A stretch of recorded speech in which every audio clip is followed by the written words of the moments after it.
Mga pre, kilala niyo ba si Andre? Di ba yung mga sulat niya pinapagawa niya lang? Walang mararating mga sulat niya, hindi ako naaangasan sa gawa niyan. Mga pre, kung hindi niyo siya kilala, mas mabuting kilalanin niyo muna pagkatao niya.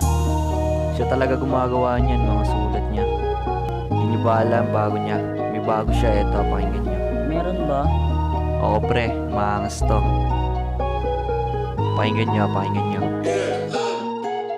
Sige makinig sa kada kalabit ng dila ko. Aabutan tatamaan kahit magtago. Yung pagsulat ng ganito ay binibasic ko. Kung akala madali, di subukan mo. Di naman basta-basta, hindi palaging apurado. Mga peking kaibigan sa isipan ko burado. Pintuan ko sarado, sa tulad mo nagago. Wala nang preno-preno, ganito yung lyrics mo. Di naman na dapat pansinin, kaso nga lang itira dubitin pasinin. Makalawa ngayon maging palihim na mayabang. Kasi kung punahin, matahin, tumatapang. Di pa ako tapos, meron pa ako o makinig. Dito na uubos kahit di na ako magigib. Di ko kasalanan kung sa akin ka mabilib. Tenga mo natulig sa nai ka ba sa yanig. Pag ako nagpaulan ng ganito na letra, tenga mo barado sa sabungan ko ng bomba. Di mo kabisado pag ako na yung gumera. Ikaw puro palyado tapos puro kalambo. Kasabay-sabay sumugod pero di pa din ginaya. Sulat ko pinupuna pero pilit mong ginagaya. Kahit na merong partida, iwan ka sa karera. Yung gamit mo kalesa, yung gamit mo Corolla. Dami ng tanong at merong di bumubulong. Sa pagsulat na lulungbuti sa rato na kulong. Bakit ko pinapatulan mga tirang kubikong? Para di na yan umulit yung kodin laging urong. Yung galawan nyo pagong hindi umayon panahon. Mas mabuti na matulog sa kulay puting kahon. O kaya naman itago yung sarili sa balon. Kung bakit ba nangyayari pare talagang ganon.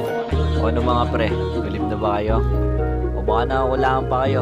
Alam ko may kasunod pa to eh. Sa kanya ba talaga yan? Siya ba talaga gumawa niyan? Oo, sa kanya talaga yan pre. Alam ko may kasunod pa yan eh. Kaya tao kayo maingay, pakinggan nyo. Mga bara siksik, malupit talaga di tinipid. Sa akin lang madidinig kahit yung tenga mo tulig. Pag ako na yung bumarat makitama sa leeg. Kung ganyan lang yung galawan di mo kayang madaig. Kung saan man naabutin kukuhanin para sa akin kilalanin na mabuti. Bago mo kong kalabanin mamalasin o pala rin handa laging kalabanin. Para etong masasabi di mo kaya na batahin. Baka biting ka pa abangan yung mga sulat na kapag nadidinig sa isipan nyo ay nagmamarka gumagawa ng iya. Hindi pa medyo kilala, salamat sa anari. Kasi dito ako napunta tuloy-tuloy na to. At malabo ko nang tigilan yung pagsulat ng ganito. Ito na lang nakahiligan, masarap mag-rap kaya siguro akin na ibigan. Kumpunan nyo pinatulan, di ko na yung kasalanan.